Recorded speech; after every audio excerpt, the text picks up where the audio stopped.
तो हमने अंडरस्टैंड करा कि अगर केस वन है, कैश बुक का बैलेंस गिवन है, तो पासबुक का बैलेंस क्या निकालेंगे, वो निकालने से पहले हमें सिचुएशन एनालाइज करनी आनी चाहिए। तो जो हमने बेसिक कॉन्सेप्ट अंडरस्टैंड करा, अब उसको हम अप्लाई करने वाले हैं। Question number 4, on 30th June 2019, date बहुत इंपॉर्टेंट रोल प्ले करेगी। 30th June 2019, bank column of the cash book showed a balance of 12,000. So if nothing is specified, we assume that the balance is favorable. We assume that the balance is favorable. Favorable मतलब debit, overdraft नहीं है। Simply कहना balance as per cash book is 12,000। वो तो नहीं बोल रहे कि फेवरेबल है अनफेवरेबल है, मैं कह रहा हूं कि अगर कुछ स्पेसिफाइड नहीं है तो फेवरेबल माना जाता है। But the passbook showed a different balance.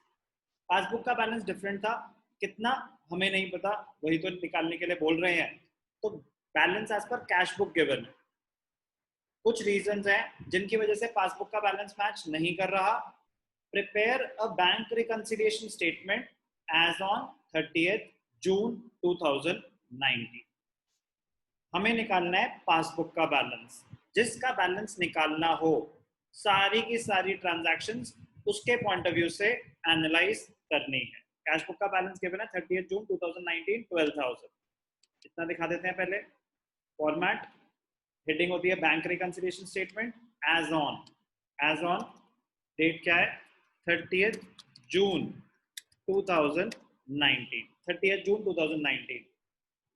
पहला कॉलम पर्टिकुलर्स, फिर प्लस आइटम्स, फिर माइनस आइटम्स। जो जो चीजें ऐड करने वाली होंगी वो प्लस आइटम्स में आएंगी, जो जो चीजें माइनस करने वाली हैं वो माइनस आइटम्स में आएंगी। वो अभी हम देखते हैं कि क्या आएगा क्या नहीं आएगा। गिवन क्या है, balance as per cash book. Cash book balance given है, कितना है कैश बुक बैलेंस 12,000। अगर फेवरेबल हो तो प्लस साइड पे दिखाएंगे, अनफेवरेबल हो तो माइनस साइड पे दिखाएंगे। फेवरेबल बैलेंस है, प्लस साइड पे दिखा दिया 12,000। ठीक है, अब एक एक करके ट्रांजैक्शन को एनालाइज करना। First transaction, cheques paid into the bank. Cheques paid into the bank. Paid into the bank मतलब deposited in the bank. Cheques deposited in the bank 8,000. Checks deposited 8,000. But out of these, only checks of 6,500 were credited by the bankers. आपने check deposit करे 8,000 के। अब ध्यान से देखना, आपको कैसे एनालाइज करना चाहिए। वर्किंग नोट में भी कर सकते हैं, अपने माइंड में भी कर सकते हैं। अगर वर्किंग नोट कर रहे होते तो वर्किंग नोट फर्स्ट ट्रांजैक्शन का, एक होती है कैश बुक, एक होती है पासबुक। आपने डिपॉजिट्स करे, checks deposited, paid into the bank मतलब डिपॉजिटेड। आपने चेक डिपॉजिट करे 8,000 के, तो कैश बुक का बैलेंस तो बढ़ गया 8,000 से। But out of these only 6,500 credited by the bank. Bank में कितना क्रेडिट आया 6,500। कितना क्रेडिट आया 6,500। अब इस सिचुएशन को मैं बोल सकता हूं checks of ₹1,500 deposited in the bank have not yet been credited, have not yet been credited or cleared by the bank. Bank ने अभी क्लियर नहीं करे।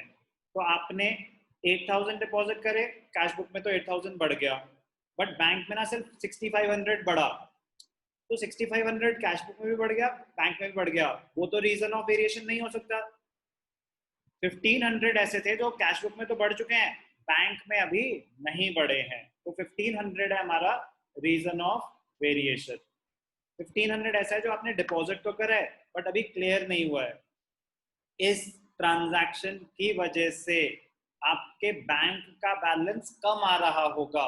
कितना कम आ रहा होगा 1,500 कम आ रहा होगा। किससे? जो भी कैश बुक बैलेंस गिवन है, कैश बुक का बैलेंस गिवन है 12,000, तो ये माइनस कर देंगे कैश बुक में से, तो पता चल जाएगा बैंक में बैलेंस क्या आ रहा होगा। क्या लिखेंगे बैंक रिकंसिलिएशन स्टेटमेंट में? ट्रांजैक्शन नंबर क्या है? फर्स्ट एक्सप्लेनेशन लिखनी आनी चाहिए। एक्सप्लेनेशन है checks deposited not yet credited by the bank, 8,000 minus 6,500 bank में कम है, हमें कोई एरर रेक्टिफाई नहीं करना होता है। यहाँ पे हमें बैंक का बैलेंस निकालना है। कैश बुक का बैलेंस अगर 12,000 है तो बैंक का बैलेंस क्या होगा? कह रहे 12,000 में से 1,500 माइनस कर दो, 10,500 होगा। तो एक ट्रांजैक्शन का हुआ ना, हमें सारी ट्रांजैक्शंस एक साथ दिखा के फिर क्लोज करना है। एक एक करके सारी ट्रांजैक्शंस करेंगे। Second, receipts column of the cash book under cast by 200। Cash book कैसे होती है? कैश बुक वर्किंग नोट में अगर हम माइंड में सोचेंगे, बट वर्किंग नोट में अगर मैं दिखाऊं तो कैश बुक में रिसीट साइड, डेबिट साइड होती है receipts.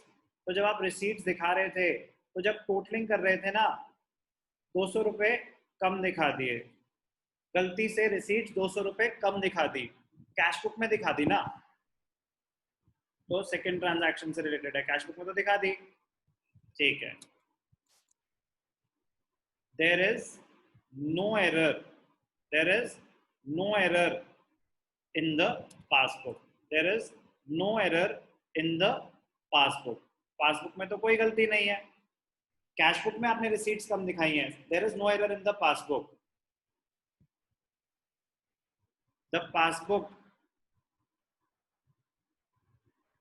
will show a balance which will be rupees 200 more than the cash book because of the error in the cash book. Cash book में error हुआ है, cash book में error हुआ है। Cash book में हमने रिसीट्स गलती से 200 रुपए कम दिखा रखी हैं, कैश बुक में दिखा रखी है ना, पासबुक में तो कोई गलती नहीं है। तो पासबुक में तो ठीक आ रहा होगा, जो ठीक आ रहा होगा वो कैश बुक से 200 रुपए ज्यादा होगा। तो कैश बुक में अगर प्लस कर देंगे कैश बुक का जो बैलेंस है, तो हमें पता चल जाएगा पासबुक का बैलेंस क्या आ रहा होगा। तो क्या लिखेंगे यहाँ पे?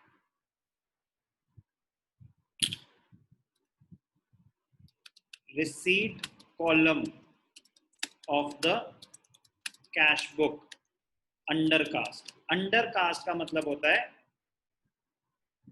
कम टोटल कर दिया, कास्टिंग मतलब टोटलिंग, अंडर कास्ट मतलब शॉर्ट टोटल। तो कैश बुक में कम टोटल आ रहा है, पासबुक में तो ऐसी कोई गलती नहीं है, तो पासबुक का बैलेंस 200 रुपए ज्यादा आ रहा है। तो प्लस कर देंगे कैश बुक में 200 रुपए, तो पता चल जाएगा पासबुक का बैलेंस क्या आ रहा है। Third transaction, on 29 June a customer deposited 3,000 directly in the bank account but it was entered in the passbook only। किसी ने डायरेक्टली हमारे बैंक में पैसे डिपॉजिट कर दिए। थर्ड ट्रांजैक्शन अगर वर्किंग नोट में दिखाएंगे तो ये माइंड में फ्रेम करना आना चाहिए। आपकी एक कैश बुक है, एक पासबुक होती है, किसी ने डायरेक्टली बैंक में डिपॉजिट कर दिए 3,000 रुपीज, 3,000 ही था। क्वेश्चन नंबर 4 कर रहे हैं। क्वेश्चन नंबर 4 थर्ड, 3,000 किसी ने डायरेक्टली बैंक में डिपॉजिट कर दिए, तो पासबुक में तो वो ट्रांजैक्शन बढ़ गई बैलेंस, बट कैश बुक में ऐसी कोई एंट्री नहीं है। पासबुक में तो एंटर हो गए, कैश बुक में ऐसी कोई एंट्री नहीं है। इस ट्रांजैक्शन की वजह से पासबुक का बैलेंस कैश बुक से 3,000 ज्यादा आ रहा होगा। हमें पासबुक का बैलेंस निकालना है, तो कैश बुक का जो बैलेंस गिवन है उसमें अगर हम 3,000 ऐड कर देंगे तो हमें पता चल जाएगा कि पासबुक का बैलेंस क्या आ रहा होगा। क्या लिखेंगे explanation? Direct deposits in the bank by a customer 3000 deposit कर दिए, तो प्लस, क्यों, कैश बुक का जो बैलेंस है उसमें 3000 प्लस करेंगे तो हमें पता चलेगा बैंक का बैलेंस क्या होगा। ओके, प्लस कर दिया। Fourth, checks of 9200 were issued, of which मतलब out of which 2200 were presented for payment on 15th July। हमने चेक इशू करे 9200 के, कितने के चेक इशू करे, 9200 के पेमेंट्स करी हमने, but out of which 2200 were presented on 15th जुलाई। हम कब बना रहे हैं बीआरएस, 30th जून को पेमेंट करी, तो कैश बुक में से तो पैसे कट गए। 2200 have been presented on 15th July. It means that the balance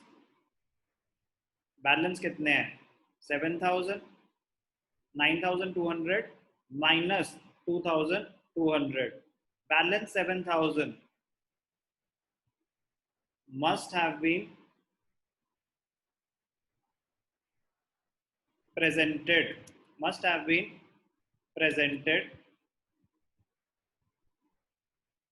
up to 30th जून। तो ये इम्प्लाइड है कि 9200 के चेक्स इशू करे मैंने, लोगों को पेमेंट करी, मैं बोल रहा हूँ यार उसमें से ना 2200 15 जुलाई को जाके प्रेजेंट हुए, तो 2200 तो अभी प्रेजेंट नहीं हुए, लेकिन बाकी के बारे में कुछ नहीं बोल रहा, तो बाकी तो हो गए होंगे ना। ये इम्प्लाइड एडजस्टमेंट है, ध्यान से देखना, इंपॉर्टेंट है। अब इसकी अगर वर्किंग करें तो ट्रांजैक्शन नंबर 4 क्या हुआ, कैश बुक पासबुक, 30th जून तक कैश बुक में से तो 9200 कट गए, लेकिन बैंक में से कितने कटे, सिर्फ और सिर्फ 7000 कटे हैं। क्यों, क्योंकि चेक्स ऑफ 2200, वही बता रहा ना मैं, क्वेश्चन ही बता रहा है, checks worth ₹2200 were presented on 15th July। इसका मतलब 7000 प्रेजेंट हो चुके हैं, तो कैश बुक में से कटे 9200, बैंक में से कटे सिर्फ 7000, तो 2200 क्या है, 2200 क्या है, तो on 30th June checks issued not yet presented। 30th जून को क्या स्टेटस है, checks issued not yet presented, कितने हैं, 2200। तो जो भी प्रेजेंट ही नहीं हुए तो बैंक में से पैसा नहीं कटा, 2200 बैंक में से नहीं कटे, तो बैंक का बैलेंस 2200 ज्यादा आ रहा होगा। किससे ज्यादा आ रहा होगा, कैश बुक से। तो ये इंपॉर्टेंट है हमारे को, एनालिसिस ही तो समझना है कि कैसे हम पहुंच रहे हैं इस पे कि कौन सा प्लस कौन सा माइनस। ऐड कर देंगे 2200, एक्सप्लेनेशन क्या लिखेंगे, ध्यान से देखना, एक्सप्लेनेशन लिखेंगे, cheques issued not yet presented. जो प्रेजेंट हो गए वो तो कैश बुक में से भी कट गए, बैंक में से भी कट गए, वो रीजन ऑफ वेरिएशन नहीं होते। तो cheques issued not yet presented हमें डायरेक्टली गिवन था, कुछ कैलकुलेशन की भी जरूरत नहीं है। तो बैंक में इतने ज्यादा आ रहे होंगे, क्योंकि बैंक में से ये पैसे अभी कटे नहीं हैं, इसीलिए बैंक का बैलेंस 2200 ज्यादा आ रहा है। Next transaction, last transaction, fifth, passbook shows a credit. Credit मतलब पासबुक में इनकम आई है, 330 एज इंटरेस्ट, क्रेडिट खुद बता रहे हैं, तो बैंक में पासबुक में तो क्रेडिट हो गया, कैश बुक में नहीं हुआ। And a debit of 60 as bank charges, 330 सिर्फ बैंक में ऐड हो गए, कैश बुक में नहीं हुए, तो क्या होगा, बैंक का बैलेंस ज्यादा आ रहा होगा तो प्लस कर देंगे। और बैंक चार्जेस का क्या होगा, 60 रुपीज बैंक में से कट चुके हैं, कैश बुक में तो नहीं कटे, बैंक में कट चुके हैं, तो बैंक का बैलेंस कम आ रहा होगा, वो माइनस कर देंगे, ऐड कर देंगे 330 माइनस कर देंगे 60। ध्यान से देखना। फिफ्थ ट्रांजैक्शन, एक ऐड और एक लेस, तो दोनों अलग अलग दिखाएंगे, बेटर रहता है। एक interest credited by the bank, bank ने तो दे दिया, तो बैंक का बैलेंस 330 ज्यादा आ रहा होगा। और एक बैंक चार्जेस, बैंक में से तो कट गए, कैश बुक में से नहीं कटे, कितने हैं, 60 रुपीज। तो जिस ट्रांजैक्शन की वजह से बैंक का बैलेंस ज्यादा आ रहा होगा वो प्लस आइटम होता है, जिस ट्रांजैक्शन की वजह से बैंक का बैलेंस कम आ रहा होगा वो माइनस आइटम होता है। टोटल निकालेंगे कि प्लस आइटम्स कितने हैं, माइनस आइटम्स कितने हैं। ध्यान से देखना, आपको वर्किंग में निकालना पड़ेगा, ठीक है।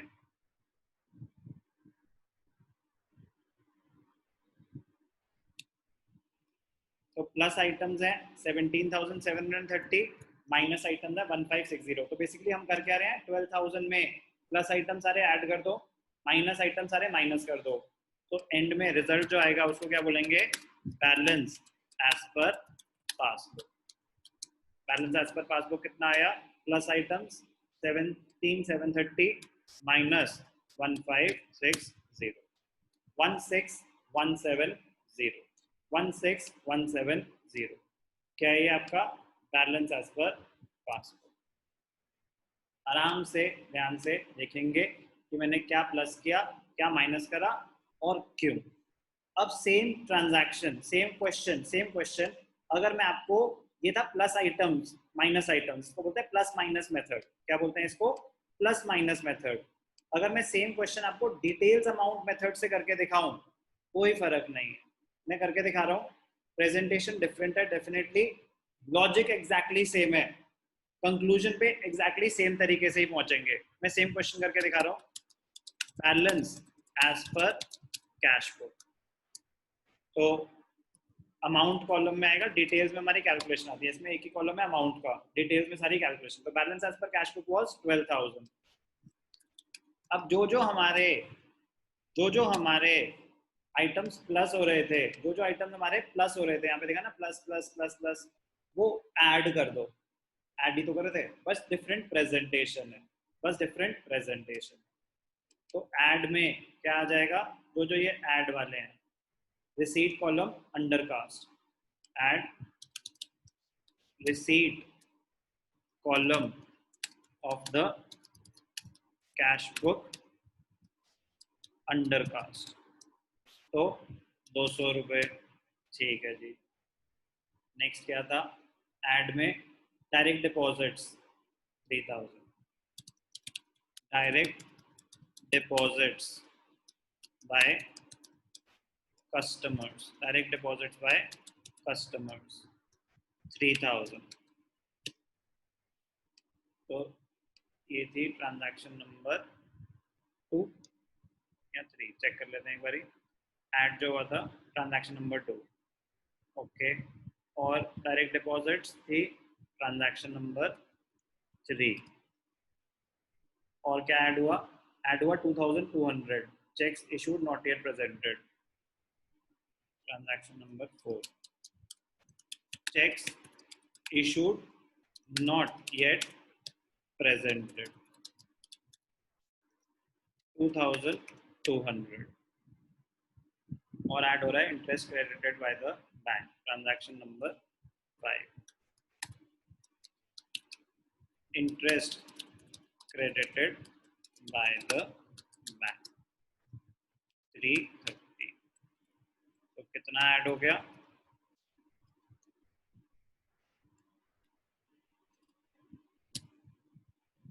ठीक है, अभी तक कितना आ रहा है, कैश बुक का बैलेंस ऐड कर देंगे कैश बुक के बैलेंस में, तो पासबुक का बैलेंस 17,730। अब माइनस आइटम्स ऐसे लेस करके दिखा देंगे,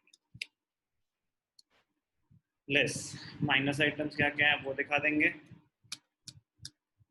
माइनस आइटम्स, सबसे पहला आइटम था 1500, checks deposited not yet cleared bye the bank. तो फर्स्ट ट्रांजैक्शन है checks deposited not yet cleared, checks deposited not yet cleared, checks deposited not yet cleared कितने थे 1500। और क्या हो रहा है माइनस आइटम में फिफ्थ आइटम था बैंक चार्जेस, बैंक चार्जेस कितने थे 60। तो माइनस हो जाएंगे 1560, माइनस हो जाएंगे 1560। अब जो माइनस हो रहे हो उसको आप ब्रैकेट्स में दिखा सकते हैं, ठीक है ना, माइनस साइन के साथ दिखा सकते हैं। बेटर रहता है कि हम उसको ब्रैकेट्स में दिखाएं, बेटर रहता है कि बेटर प्रेजेंटेशन कि जो हम माइनस कर रहे हैं ना उसको हम ब्रैकेट्स में दिखाएं। तो नेट रिजल्ट क्या रहेगा आपका, बैलेंस एज पर पासबुक निकल गया 16170, balance as per passbook, balance as per passbook, balance as per passbook 16170। अब यार आप डिटेल्स अमाउंट मेथड करो या प्लस माइनस करो, आंसर तो एग्जैक्टली सेम आएगा। जो चीज प्लस हो रही है वो ऐड हो रही है, जो चीज माइनस हो रही है वो डिडक्ट हो रही है।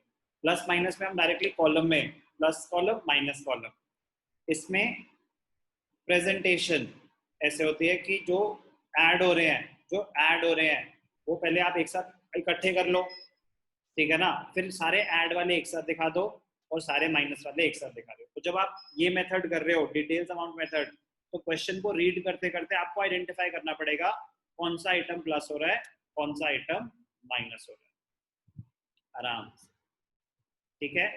प्रेजेंटेशन दोनों की अलग है, आंसर दोनों में एग्जैक्टली सेम आएगा, लॉजिक दोनों में एग्जैक्टली सेम यूज होगा। जिनके स्कूल में प्लस माइनस फॉलो हो रहा है वो प्लीज प्लस माइनस से करेंगे, जिनके स्कूल में डिटेल्स अमाउंट हो रहा है वो डिटेल्स अमाउंट से करेंगे। लॉजिक समझेंगे, क्या अमाउंट ऐड हो रहा है क्यों ऐड हो रहा है, क्या अमाउंट माइनस हो रहा है क्यों माइनस हो रहा है, और आराम आराम से समझ समझ के करेंगे। समझ आने के बाद इससे स्कोरिंग चैप्टर नहीं है, बट इट टेक्स टाइम, आराम से समझ के आगे बढ़ना।